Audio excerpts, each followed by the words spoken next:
प्रज्ञा पारमिता हे भगवान तथागतांचं अतिशय महत्वपूर्ण सूत्र आहे. कशामुळे महत्वपूर्ण सूत्र आहे? आपल्या सर्वांना एक गोष्ट माहीत असेल आणि आपण ते ऐकलंही असेल.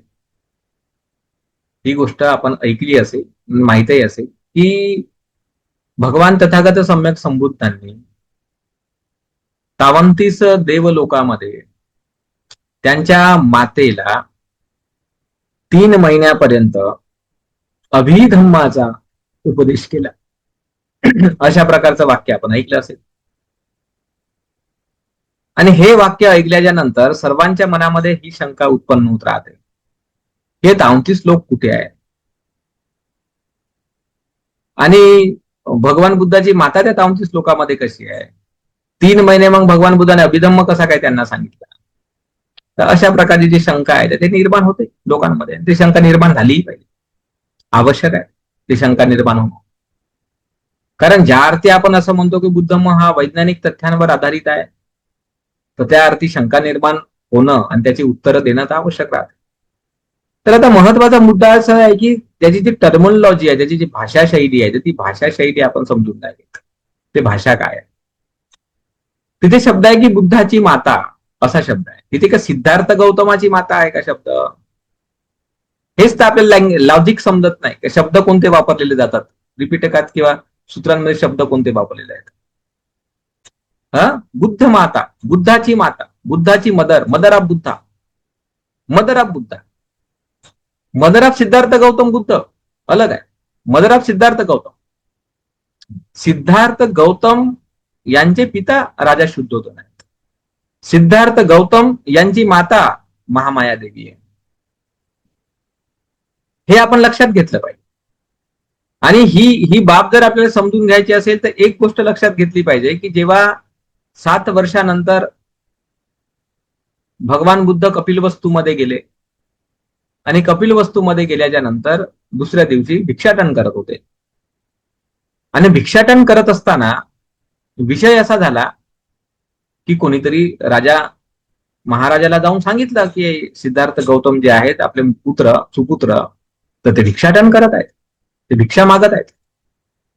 राजाला खूप वाईट वाटलं, कारण जो मुलगा दान देणारा तो आज दान मागत आहे. जो मुलगा हजारो लोकांना भोजनाचं, पाण्याचं, वस्त्रांचं दान देणारा तो आज स्वतः भोजनासाठी गावामध्ये फिरत आहे. बाप म्हणून त्यांना वाईट वाटणं साहजिक होतं. ते लगबगीने गेले आणि गेल्यानंतर ते म्हणाले की मुला, हे काय करत आहेस? आपल्या घरी काही भोजन नाही का? तुझ्यासोबत असणारा संपूर्ण भिक्षू संघ, त्यांना आपण कितीही दिवस सांभाळू शकतो, इतकं भोजन आपल्या घरी आहे. तू कशाला भिक्षाटन करत आहे? नको भिक्षाटन करू. तर त्यावेळेस भगवान तथागतांनी काय म्हटलं राजा शुद्धोधनाला, की राजा,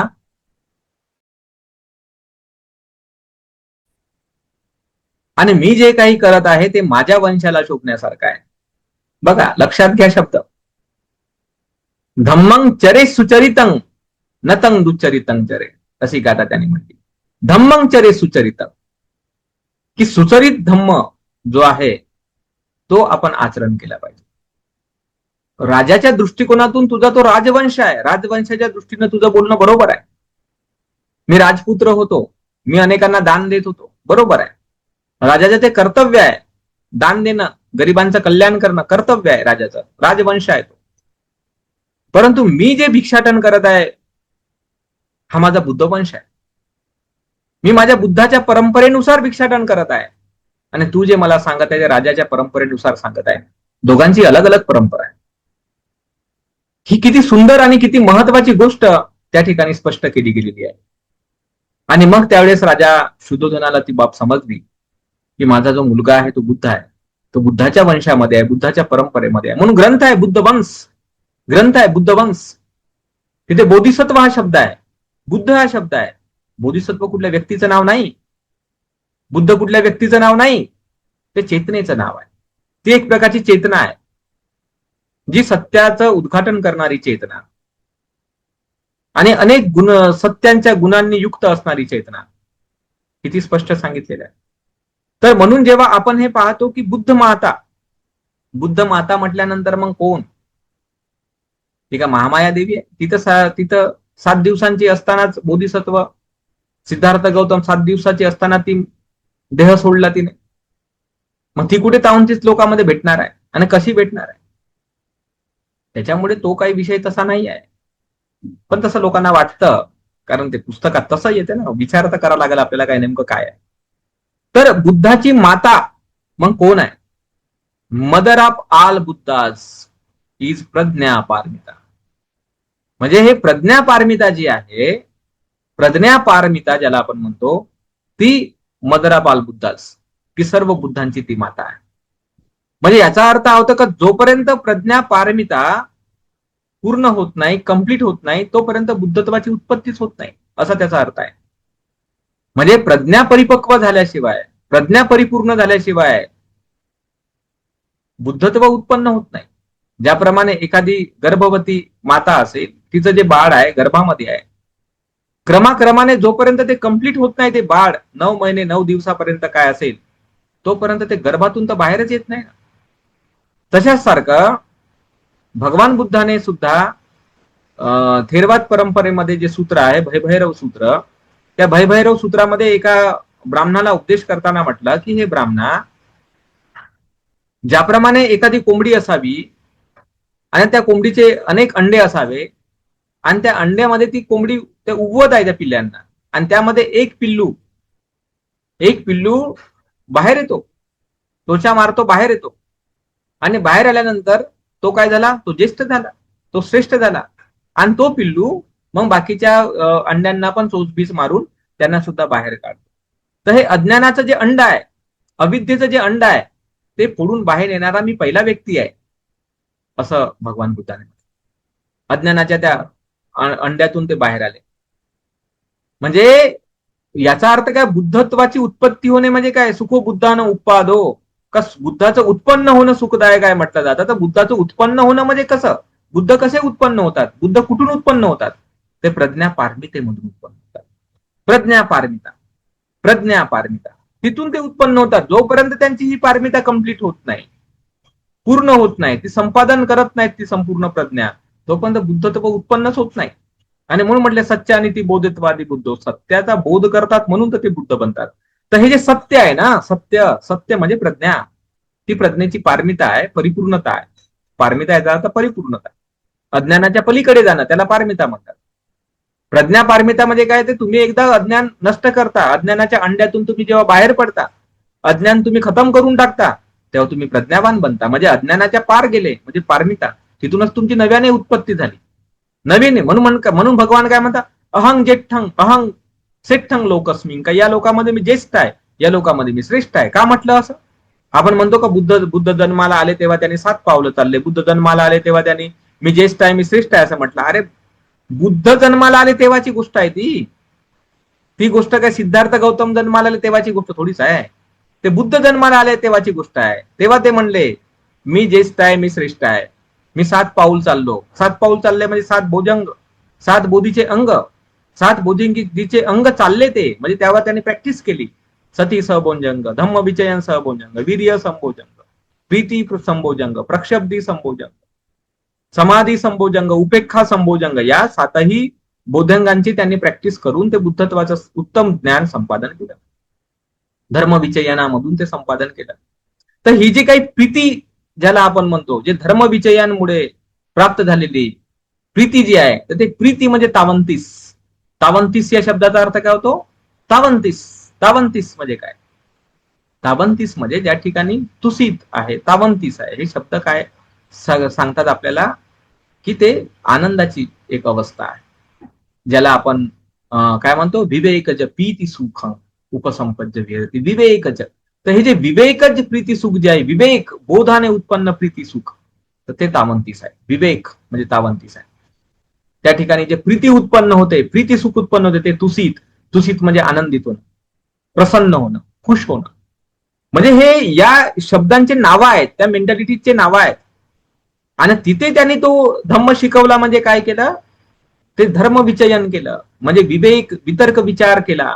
ते वितर्क विचार केला कसं केला, प्रीती, मनात प्रसन्नता ठेवून, मनात वीर्य ठेवून, मनात आनंद ठेवून ते बोध त्यांनी संपादन केला.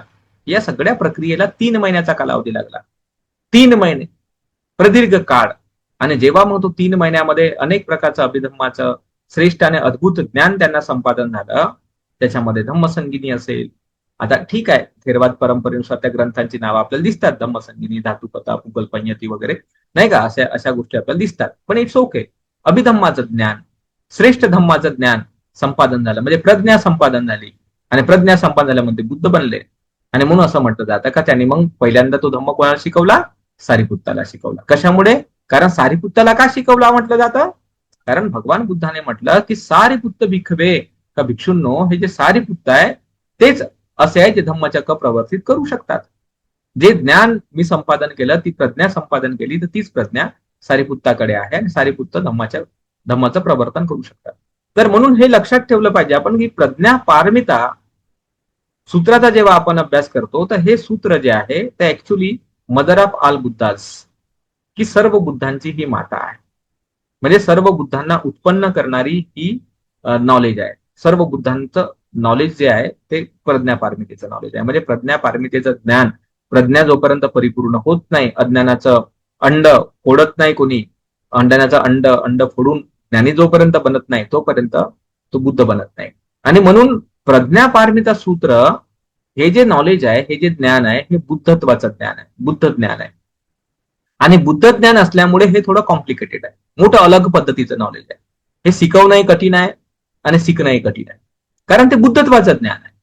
बाकीच्या ज्या गोष्टी आहेत हे मार्ग आहे, मार्ग वेगळा, इकडे जा तिकडे जा तिकडे जा असं सांगणं वेगळं, डेस्टिनेशन अलग गोष्ट आहे.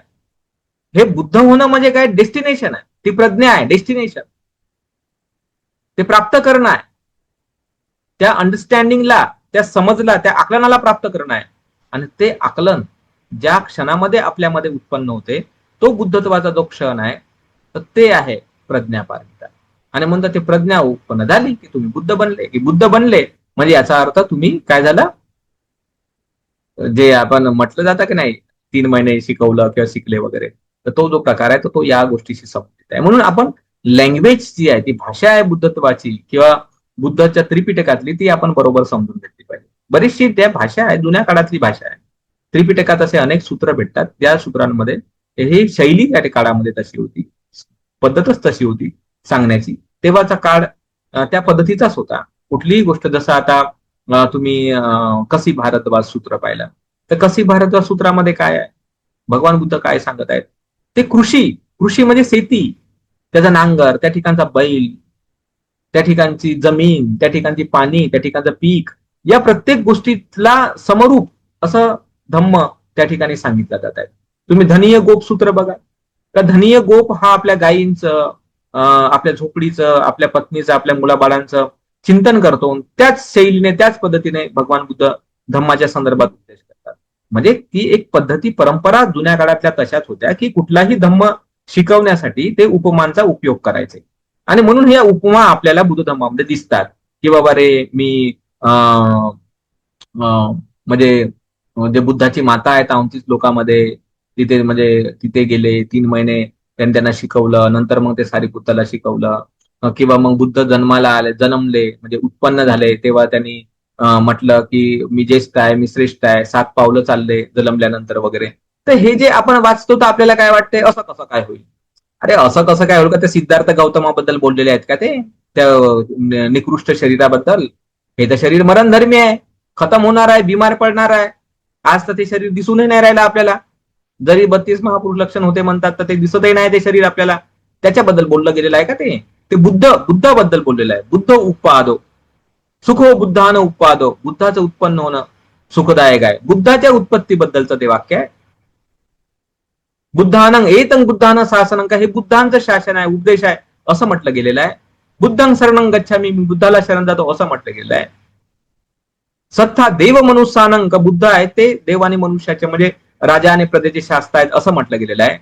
तर आपण या गोष्टीचं थोडंसं भान ठेवलं पाहिजे की जे आपण शब्द शिकतो, जे शब्द येतात सूत्रांमध्ये, तर त्या शब्दांचा अर्थ शब्दशः घेऊन फायदा नाही. आणि हे आपण शब्दशः का घेतो?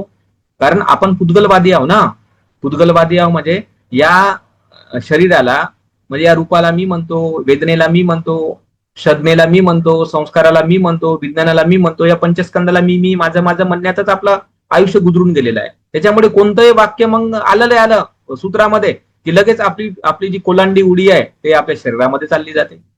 शरीराच्या बाहेर आपल्याला विचारच नाही करतायत. हे जे काही लोकोत्तर धर्म आहे त्याच्या बाबतीत आपण विचार नाही करू शकत.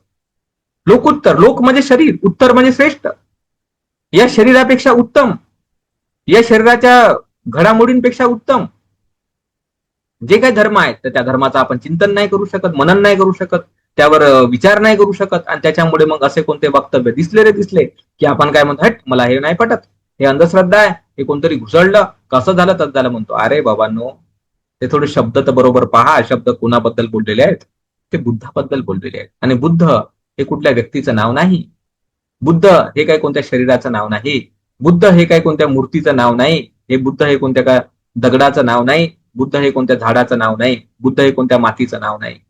बुद्ध हे अलग गोष्ट आहे, अलग. आणि म्हणून ती गोष्ट जी आहे ती आपण काय केली पाहिजे, ते अंडरस्टँड केली पाहिजे. ती असंस्कृत गोष्ट आहे, त्याला काय म्हटलेलं आहे, ते असंस्कृत गोष्ट आहे, असंखत गोष्ट आहे ते. आणि असं असल्यामुळे त्या असंस्कृत गोष्टींच्या संदर्भात आपण जाणलं पाहिजे का या ठिकाणी. म्हणून म्हणतात ना की हे जे काही जो प्रज्ञेचा जो मार्ग आहे, जो प्रज्ञा हा जो विषय आहे, परमज्ञानाचा जो विषय आहे, तो परमज्ञान म्हणजे एक प्रकारच्या शून्यतेचं ज्ञान आहे. आणि हे शून्यतेचं ज्ञान आपल्या मनाला होते आणि मन ते जाणू शकते. आणि ते जाणणं शक्य आहे. आज एवढे मोठमोठे सायंटिस्ट लोक आपण पाहतो, त्यांनी ऍटमला पहिलं पाहिलं, त्यांना वाटलं की अणु आहे बाबा, अणूंनी दुनिया बनलेली आहे. पण लोकांनी परत मॅक्सवेल सारखे लोक किंवा अशा अनेक लोकांनी ऍटमचंही विभाजन करण्याचा प्रयत्न केला. तेव्हा त्यांना वाटलं का न्यूट्रॉन, प्रोटॉन, इलेक्ट्रॉन वगैरे आहे. पण जेव्हा आपण त्याला पाहिलं तेव्हा त्यांना वाटलं का रे ह्याचं 90%, 99% तर पोकळ आहे, स्पेस मात्र आहे. म्हणजे लोकांना हे दिसतं का स्पेस मात्र आहे, एम्प्टीनेस मात्र आहे. पण तशासारखं बुद्धाने पाहिलं का हे एम्प्टीनेस आहे, हे शून्य आहे. मग हे सगळं शून्य असूनही उत्पाद व्यय आहे, मग हे प्रतित्य समुत्पन्न आहे. हा सगळा प्रज्ञेचा विषय आहे, हा सगळा जाणण्याचा विषय आहे. बस चित्त मात्र आहे, प्रज्ञप्ती मात्र आहे. आपण ते सूत्र शिकलो होतो का नाही, प्रज्ञप्ती मात्रता सिद्धी, यावर आपलं एक प्रकरण आपण शिकलो होतो. तो थोडस कॉम्प्लिकेटेड विषय असल्यामुळे आपण त्याचा दुसरा पार्ट नाही शिकवला, पण एक पहिला प्रकरण जे आहे ते आपण ते शिकवलं होतं. तर ते संस्कृत असल्यामुळे थोडं मला अडचणीमध्ये गेलं, पण तरी मी ते शिकवण्याचा प्रयत्न केला होता. तर ते विज्ञप्ती मात्रता सिद्धी जे प्रकरण आहे, तर ते विज्ञप्त मात्रता आहे ना, चित्त मात्र आहे ना हे. तर त्याचं जे एक ज्ञान आहे, त्याची जी एक सूक्ष्मता आहे, ती सूक्ष्मता म्हणजे प्रज्ञा पारमिता असते. त्याचा बोध होणं म्हणजे बुद्धत्वाची प्राप्ती करणं आहे. तर हे बुद्धत्वाचं जे ज्ञान आहे ते महत्वपूर्ण आहे. म्हणून प्रज्ञा पारमिता हा जो काही विषय आपण पाहतो, तर तो विषय या प्रकारचा आपल्याला दिसते. तर वास्तविक पाहता प्रज्ञा पारमिता या विषयाच्या संदर्भामध्ये अनेक वेगवेगळ्या प्रकारचे ग्रंथ आहेत. जसं अष्टसहस्त्रिका म्हणजे 8,000 गाथांचं प्रज्ञा पारमिता आहे, हृदय प्रज्ञा पारमिता आहे, वज्र प्रज्ञा पारमिता आहे. तर असे अलग अलग पोर्शन्स जे आहेत ते आपल्याला प्रज्ञा पारमिता सूत्राचे दिसतात. जे वैकुल्य सूत्रामध्ये बऱ्याचशा गोष्टी आल्याचं आपल्याला दिसते. म्हणजे जे काही सूत्र भगवान तथागताने शिकवलेले आहेत ते ऍक्च्युली प्रज्ञेमधूनच आलेले आहेत. कारण प्रज्ञा म्हणजे जे सुप्रीम नॉलेज भगवंताला झालं, त्या नॉलेजमुळेच तर त्या सगळ्या गोष्टी शिकवल्या गेलेल्या आहेत. जेवढेही सूत्र आले असतील, महामंगल सूत्र, सतीपट्टान सूत्र, हे कुठून आलेले आहेत? प्रज्ञा पारमिता, प्रज्ञेतून आलेले आहेत. म्हणजे माता आहे ना, बुद्धत्वाची माता आहे ना ती प्रज्ञा पारमिता. आणि म्हणून आपण हे जाणलं पाहिजे. म्हणून आपल्याला एक जे चित्र आहे ते नेहमी दिसतं आपल्याला. प्रज्ञा पारमिताचं चित्र जे आहे जुन्या काळामध्ये लोकांनी काढलं होतं ते आजही आहे. त्याचं एक चित्र हे बघा, अशा प्रकारचं चित्र जे आहे ते आपण पाहतो. हे चित्र आपण याच्यामध्ये पाहिलं असेल इकडल्या साईडच्या मध्ये, हे चित्र आहे. तर त्या त्या चित्रामध्ये, या चित्रामध्ये आपल्याला हे दिसून पडते बघा. हे हे चित्र आपण आपल्या याच्यामध्ये इंटरनेटवर किंवा कुठेही आपण पाहतो, तर हे चित्र आपल्याला दिसते. तर हे mother of all Buddhas, Pragya Paramita is mother of all Buddhas, की प्रज्ञा पारमिता हे सर्व बुद्धांची जननी आहे, सर्व बुद्धांची माता आहे. म्हणजे प्रज्ञेतूनच सर्व बुद्ध उत्पन्न होतात असा त्याचा अर्थ होतो. तर या अर्थाने जर आपण विचार केला तर हे जे सूत्र आहे ते अतिशय गंभीर आहे. आणि म्हणून या ठिकाणी असं म्हटलं गेलेलं आहे की सुबुतीला उपदेश करताना म्हणतात की हे जे सूत्र आहे बियॉन्ड कॉन्सेप्शन, म्हणजे आकलना पलीकडचं आहे. म्हणजे तुम्ही याला आकलन नाही करू शकत, एवढं सूक्ष्म आहे. आणि याचं जे फळ आहे, याचा जो रिझल्ट आहे तोही अतिशय सूक्ष्म आहे, आकलना पलीकडचा आहे. आणि म्हणून ही जी काही टीचिंग्स आहे, हे जी शिकवण आहे, ते ग्रेट व्हेइकल म्हणजे जे महायान आहेत, महायान, तर त्यांना आपण दिलेलं आहे. कारण ग्रेट व्हेइकल्स का म्हटलं, ग्रेट व्हेइकल्स, तर सर्वच लोक काही प्रज्ञावान नाही राहत, प्रज्ञावान बनत नाहीत. बहुतांश लोक आपण पाहतो, जसं तुम्ही एक अलीकडच्या काळामध्ये एक मास्लो नावाचे व्यक्ती होऊन गेले, ज्यांनी गरजांच्या संदर्भामध्ये एक थिअरी मांडलेली आहे. तर तो म्हणतो की बहुतांश जे लोक आहेत त्यांना पिरॅमिड दिलेलं आहे, असं पिरॅमिड, असं गरजांचं पिरॅमिड. तर तो म्हणतो का बरेचसे जे लोक आहेत ना, ते अन्न वस्त्र निवाऱ्याच्या संदर्भातच जगत राहतात, बहुतांश लोक. आणि जेव्हा त्यांच्या त्या बेसिक नीड्स पूर्ण होतात, तेव्हा मग ते कुठेतरी पत्नी, मुलं, जेव्हा आपण प्रेम म्हणतो, आपुलकी म्हणतो, त्याच्याकडे ते कुठेतरी जातात. नंतर मग ते कम्प्लीट झालं त्यांचं, तर मग ते पुढे चालून थोडंसं टॅलेंट बिलेंट, त्या ज्या काही त्यांच्या थोड्याशा उपजत गुणधर्म वगैरे असतात, तर त्याच्यामध्ये ते थोडंसं जातात. त्याच्यानंतर मग ते नेम फेम वगैरे जो काही प्रकार आहे ते. नंतर शेवटची एक ते टोक छोटासा दाखवला त्याने, ज्याला म्हणते सेल्फ ऍक्च्युलायझेशन. सेल्फ ऍक्च्युलायझेशन म्हणजे स्वतःचा शोध, स्वतः काहीतरी सत्य शोधण्याची जी भूमिका असते माणसाच्या मनाची, तर ती एकदम त्या पीकवर असते, म्हणजे त्या याच्या, असं ते मास्लोने सांगितलेलं आहे. मास्लोने ती गोष्ट सांगितली. आणि म्हणून भगवान बुद्धाने सुद्धा म्हटलं की हे प्रज्ञापारमिता सूत्र जे आहे, तर ते कोणाला शिकवलेलं आहे, जे हायली हायली ब्रिलियंट लोक आहेत, म्हणजे एकदम उच्च प्रतीचा विचार करणारे जे लोक आहेत, एकदम हाय विचार करणारे लोक आहेत, तर त्यांच्यासाठी हे उपदेश शिकवले गेले आहेत. म्हणून हे लिमिटेड उपदेश भगवान बुद्धाने शिकवले, मर्यादित उपदेश भगवान बुद्धाने शिकवले. आणि हे फक्त बोधिसत्व किंवा जे अर्हत भिक्षू होते त्यांच्याच सानिध्यामध्ये शिकवलेले सूत्र आहेत. या ठिकाणी स्वतःपन्न लोक नव्हते, या ठिकाणी कॉमन लोक नव्हते. आपण त्याच्या असेंब्लीचा जेव्हा विचार करतो, तर आपल्याला त्या ठिकाणी कॉमन लोक दिसत नाहीत. का दिसत नाहीत? कारण ती ती अंडरस्टँडिंग लेवल जी आहे, ती कदाचित त्यांची तेवढी नसेल. ते पृथक जण असतील तर ते तर बिलकुल दिसतच नाहीत त्याच्यामध्ये. आता धम्म जो आहे, आता आमच्यासारखे लोक जेव्हा धम्म शिकवतात, तर आमच्या समोर ही गंभीर समस्या आहे. मी आता बरेच वर्ष भिक्षू असताना या गोष्टींचा मी अनुभव घेतला, आणि आताही मी बऱ्याचशा परिषदात जातो, तर मला मोठं दुःख होते. म्हणजे काय शिकवावं नेमकं, हाच मोठा गंभीर प्रश्न माझ्यासमोर उभा राहतो. म्हणजे समोरच्या माणसाची आकलन क्षमताच मला लक्षात येत नाही. जेव्हा आम्ही प्रवचन द्यायचं म्हणून प्रवचन देता येते, एखादा विषय सांगायचा म्हणून माणूस तासभर सांगून टाकते, त्याच्याबद्दल काही वाद नाही. पण त्या लोकांनी ते आकलन केलं की नाही, तो विषय त्यांना समजला की नाही, त्याचा काही फीडबॅक आपल्याला भेटत नाही. जसं मी यवतमाळमध्ये बुद्ध पौर्णिमेच्या निमित्ताने एक भाषण दिलं, जे बुद्ध बीज या नावाने मी आपल्या युट्यूबला टाकलेलं आहे. तुम्ही पण ते ऐकलं असेल, पण तुम्हाला ते लक्षात आलं असेल, समजलं असेल, कारण तुमची आता इतके दिवसाची प्रॅक्टिस झाली किंवा इतके दिवस तुम्ही धम्म ऐकता. परंतु तुम्ही कल्पना करा का त्या लोकांना सांगणं म्हणजे माझ्यासाठी किती मनस्ताप आहे. आपल्याला सांगताना आपण सांगून टाकतो, पण खरंच त्यांना ती गोष्ट समजलेली आहे का, खरंच त्या गोष्टीचं ते आकलन करत आहेत का, करू शकलेले आहेत का, किंवा केवळ ऐकायचं म्हणून ऐकलेलं आहे त्यांनी, या कानातून ऐकून त्या कानातून सोडून दिलेला आहे. एवढा गंभीर विषय, बुद्ध बनण्याचा विषय त्या ठिकाणी मी सांगितला, की कशा प्रकारे बुद्ध बीज प्रत्येकामध्ये आणि त्याचा विकास कसा प्रत्येक जण करू शकतो. पण किती लोक त्या बाबतीमध्ये सिरियस आहेत. हे हे जेव्हा माणूस विचार करते, तेव्हा माणसाला वाटते की चूप राहिलेलं परवडलं बाबा, काही न बोलण्यापेक्षा. म्हणून महाकाश्यप स्थवीर चूप राहिले. भगवान तथागत सम्यक संबुद्ध जोपर्यंत कोणी शिकणारा नाही येत होता, तोपर्यंत ते चूप राहायचे, मौन राहायचे. म्हणून शाक्य मुनी, महामुनी आपण म्हणतो त्यांना, मौन राहिलेले. कशामुळे? अरे काय शिकवायचं आहे त्यांना, त्या पागल लोकांना. त्यांच्यासाठी विषय सोपे आहेत. त्यांना तुम्ही अन्न द्या, त्यांना तुम्ही धान्य द्या, त्यांना तुम्ही कपडे द्या, त्यांना तुम्ही लत्ते द्या, त्यांना तुम्ही घरदारा बांधून द्या, त्यांना तुम्ही भौतिक सुखसुविधा द्या, प्रदान करा, तुम्ही ग्रेट बनून जाता, तुम्ही महान बनून जाता. हे साधारण नियम आहे. राजे लोक महान का बनले? राजे लोक महान का बनले? राजांच्याच मूर्त्या का लागल्या? पॉलिटिकल लोकच का महान समजले जातात कोणत्याही देशांमध्ये? बाकीचे लोक का महान समजले जात नाही? कारण ते सर्वसामान्य जनतेला अन्न, वस्त्र, निवारा, शिक्षण, आरोग्य, जे बेसिक नीड्स आहेत ऍज अ शरीर म्हणून, त्या नीड्स पूर्ण करण्यासाठी ते प्रयत्न करतात, झटतात, आणि तशा प्रकारच्या काही गोष्टी करू नाही देतात. त्याच्यामुळे लाखोची जनसंख्या त्यांना मानणारी आहे. आपल्यासारख्या माणसाला कुठे लाखोची जनसंख्या मानते? आज मी गेल्या 6, 7, 8 वर्षापासून क्लासेस घेत आहे, मेसेजेस माझे सगळीकडे पोहोचतात. अरे 100 तर 200 लोकही तर मला नाही जुळत. म्हणजे किती माझ्यासाठी शोकांतिकेची गोष्ट आहे. म्हणजे काय मी कुणाचं घोडं मारत आहो. किंवा कोणाचं मी काय नुकसान करत आहोत, का जुडत नाही आपल्याला, का नाही जुडत? कारण हे सेल्फ ऍक्च्युलायझेशन नावाचा जो एक प्रकार असतो ना प्रज्ञा संपादन करण्याचा, तर तो लोकांमध्ये नसतो, फार कमी लोकांमध्ये असतो तो. आणि तो मग फार जो कमी लोक असतात ना त्यांच्यासाठीच उत्तम धर्म असतो, हा कोणासाठीही नसतो. आणि म्हणून भगवान तथागतांनी काय केलं, त्याच्या प्रोसिजर्स तशाच दिल्या. भगवान बुद्धाने, तुम्ही जर थोडंसं पाहिलं तर भगवान बुद्धाचे भाषा शैली आपल्याला दिसते की भगवान बुद्ध काय करायचे, आधी सुरुवातीला दान कथा सांगायचे, सिंपल गोष्ट, दान कथा सांगायचे, सिंपल गोष्ट, तर चला बाबा हे दान द्या. नंतर मग शील कथा सांगायची, मग त्या दानाचा आणि शीलाचा जो चांगला परिणाम येते तो परिणामाबद्दल मग भगवान बुद्ध सांगायचे. हे म्हणजे बेसिक नॉलेज द्यायचे पहिलं, भिक्षू लोक बेसिक नॉलेज द्यायचे. बेसिक नॉलेज घेता घेता एखादा व्यक्ती जेव्हा त्याला असं वाटलं की अरे अजून याच्या पुढे काय आहे, तेव्हा मग कामभोगाचा दुष्परिणाम भगवान बुद्ध सांगायचे.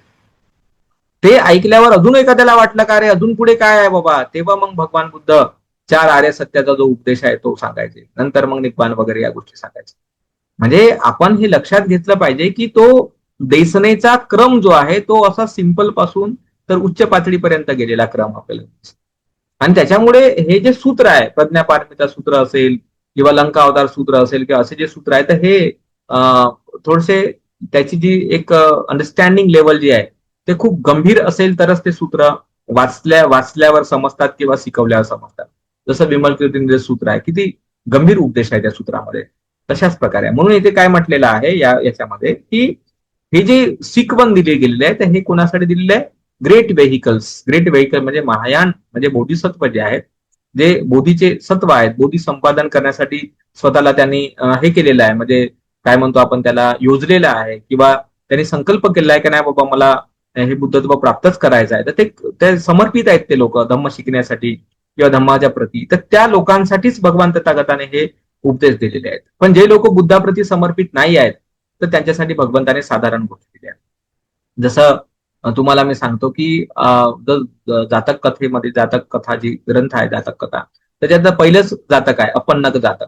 तर अपन्नक जातकाची स्टोरी तुमच्या लक्षात येऊ शकते. ती कशी आहे की अनाथपिंडक जे आहेत मोठे व्यापारी होते, तर त्यांचे 500 व्यापारी मित्र होते. आणि मग ते 500 व्यापारी मित्र श्रावस्तीमध्ये असताना भगवंताकडे गेले. अनाथपिंडक जात होते तर ते पण गेले सोबत. मग भगवान बुद्धांनी त्यांना काही उपदेश वगैरे केला, मग ते मोठे प्रभावित झाले.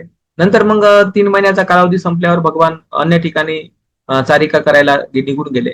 तर त्यावेळेस मग हे जे काही 500 जे शिष्य होते, तर ते 500 शिष्य जे होते ते मग त्यांच्या त्यांच्या संप्रदायात, त्यांच्या त्यांच्या विचारसरणीमध्ये इन्व्हॉल्व्ह झाले. नंतर मग भगवान दुसरा वर्षावासाचा वेळ जेव्हा आला तेव्हा परत आले. तेव्हा अनाथ पिंडकाने सांगितलं काय, म्हणते भगवान हे जे माझे 500 मित्र आहे ते आधी बुद्ध विहारात येत होते, बुद्धाचा उपदेश ऐकत होते आणि वा म्हणत होते, आणि नंतर जसंही तुम्ही चारिका करायला गेले तर हे 500 लोक 500 दिशेला चालले गेले, आणि आता परत जसे तुम्ही आले तर परत तुम्ही आले, परत हे लोक आले. तर त्यावेळेस भगवान तथागत सम्यक संबुद्धाने म्हटलं की शरण जाण्याच्या आपल्या आपल्या पद्धती आहे, समर्पणाच्या आपापल्या पद्धती आहे. त्यापैकी समर्पणाची ही एक पद्धत आहे की एखादा राजा जर बुद्ध धर्माला मानत असेल तर त्याची प्रजा सुद्धा बुद्ध धर्माला मानायला लागते. किंवा एखादा व्यापारी बुद्ध धर्माला मानतात तर त्याच्या हाताखाली काम करणारे कामगार सुद्धा बुद्ध धर्माला मानू लागतात. म्हणजे याच्यामध्ये ते कामगार लोक बुद्ध धर्माला मानत याच्यासाठी आहे कारण ते व्यापारी उद्देश आहे त्याच्या ठिकाणी. प्रजा बुद्ध धर्माला यासाठी मानत आहे कारण त्यांना वाटेल का राजा मानते बाबा आपण विरोध केला तर आपल्याला फाशी होऊ शकल, आपल्याला घर नाही भेटेल, दार नाही भेटेल, आपल्यावर अडचणी येईल, त्याच्यापेक्षा बाबा राजा ज्या दिशेनं जातात त्या दिशेनं प्रजा गेलेली बरी. म्हणजे प्रजा विरोध नाही करत राजाचा, कारण त्या राजाकडून किंवा त्या प्रशासनाकडून, शासनाकडून प्रजेला काही कामं करून घ्यायची असतात आणि कामं करणं त्याच्यासाठी आवश्यक असते, म्हणून ते विरोध नाही करू शकत. मग तशासारखं ते समर्पण असते, त्यांचं तात्पुरतं समर्पण असते. राजा बदलला, राजाची मेंटॅलिटी बदलली, प्रजा बदलते, प्रजाची मेंटॅलिटी बदलते. मग त्यासारखं जसे बुद्ध गेले हे लोक गेले. मग त्यावेळेस भगवान तथागतांनी त्यांना अपन्नक जातक सांगितलं आणि म्हटलं की जे सार्थभाव असते, सत्ता असते, तर तो वेगळ्या वेगळ्या राहतात. आणि मग त्याचा जो उपदेश आहे ते केला का, आणि ते म्हणून आहे एकेची बुद्धं शरणं गता, जे बुद्धाला शरण जातात न ते गमित संती अपायन, तर त्यांना कुठल्याही प्रकारचं दुःख होत नाही, कुठल्या प्रकारच्या परेशानीमध्ये ते लोक पडत नाहीत. तर हे अशा पद्धतीचा जो उपदेश आहे मग तो भगवान बुद्धांनी त्यांना केला, आणि ते 500 व्यापारी नंतर मग शिष्य बनले होते. तर ही एक साधारण बाब आपण लक्षात घेतली पाहिजे की तुम्ही किती ग्रेट सूत्र शिकवता किंवा तुम्ही किती ग्रेट मेंटॅलिटीजला विकसित करता, पण तुमच्या त्या ग्रेट मेंटॅलिटीजला समजून घेणारे लोक असले पाहिजे, तर तुम्ही ते ग्रेट मेंटॅलिटी त्यांच्यामध्ये पास ऑन कराल. पण बहुतांश लोकांचं जे जीवन आहे ते अतिशय सर्वसाधारण जीवन आहे. त्याने जे सर्वसाधारण गोष्टीमध्येच त्यांना रस वाटते, सर्वसाधारण गोष्टीतच ते राहतात, आणि त्याच्यामुळे एवढे उत्तम जे श्रेष्ठ आणि सूत्र भगवान बुद्धाचे आहेत, तर ते कोणी शिकवणारे दिसत नाहीत आणि शिकणारे दिसत नाहीत. नाही एवढे मोठे तर बुद्ध विहार आपण बनवलेले आहेत. अख्ख्या महाराष्ट्रामध्ये तर कमीत कमी 9-10 हजार बुद्ध विहार असतील अख्ख्या महाराष्ट्रामध्ये. आमच्या नागपूर सारख्या शहरामध्येच तर 400-500 बुद्ध विहार आहेत. औरंगाबादमध्ये असतील, पुण्यामध्ये असतील, मुंबईमध्ये असतील. मग ते तेवढे विहार बांधकामासाठी प्रत्येकाने पैसा दिला, सरकारने पैसा दिला, लोकांनी वर्गण्या दिल्या, विहार मोठी मोठी बनली. त्या ठिकाणी काय शिकवलं जात आहे, काय शिकलं जात आहे त्या ठिकाणी? तिथे का नाही शिकवलं जात प्रज्ञापारमिता सूत्र? का नाही शिकवलं सतीपट्ठाण सूत्र? का त्या ठिकाणी नाही शिकवलं जात? मग काय कारण आहे? विहार बनवले कशासाठी आपण? मोठी मोठी विहार बनवली, पण एज्युकेशन कुठे आहे? प्रशिक्षण कुठे आहे? का प्रशिक्षण नाही आहे? त्या मागाचं कारण असं आहे की विहाराचं बांधकाम करणं, त्याच्यासाठी डोनेशन उभं करणं हे सोपं आहे, पण प्रशिक्षण घेणं हे कठीण आहे. एक तर प्रशिक्षण घेण्यामध्ये तुमचा प्रशिक्षण देणारा गुरु असावा लागतो, आणि जे ज्ञान शिकवलं जात आहे ते ज्ञान समजून घेण्याची पात्रता असणारा शिष्य असावा लागतो. बऱ्याच ठिकाणी, बऱ्याच विहारांमध्ये लोक आपापसामध्ये वादविवाद करण्याच्या प्रक्रियेमध्ये असतात, शिकण्याच्या प्रक्रियेमध्ये नाही. मी किती श्रेष्ठ, मला किती जास्त माहित आहे, मला कसं जास्त समजते, हे या पद्धतीने एकमेकांवर कुरघोडी करणे किंवा मी याला हरवलं, मी याला पराजित केलं, या भूमिकेनं चर्चा करणारे लोक तुम्हाला भरपूर भेटतील, पण त्या गोष्टींना काही अर्थ नाही. शिकणारा माणूस पाहिजे आणि शिकवणारा माणूस पाहिजे. मी तर प्रदीर्घ काळ झाला मी तर चर्चेमध्ये कधी पडतच नाही. माझ्याकडे जर कोणी चर्चा करायला आला, तर जर मला वाटलं का हा जास्तच आगाऊपणा करत आहे, तर मी त्याच्यासोबत चर्चाही करत नाही. मी म्हणतो की मला काय लेनदेन नाही बाबा, तू महान आहेस आणि तूच महान आहेस, असंच मी समजतो त्या ठिकाणी. मला काही फरक नाही पडत कोणाला महान म्हणण्यामध्ये, ते कोणाला काही मोठेपणा देण्यामध्ये. कारण धम्म शिकण्याची गोष्ट आहे.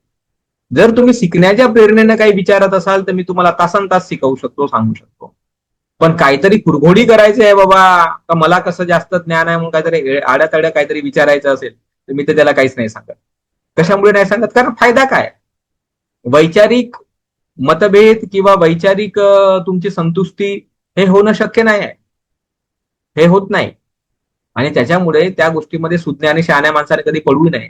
म्हणून भगवान बुद्धाच्या धम्मामध्ये अनेक सूत्र असे दिसतात, वचनं असे दिसतात, जे बुद्ध म्हणतात की मी कुठल्याही प्रकारच्या वैचारिक वादामध्ये पडत नाही, कुठल्याही वादविवादा मी पडत नाही. माझा संपूर्ण वाद जो आहे तो शांत झालेला आहे, मी मौन आहे.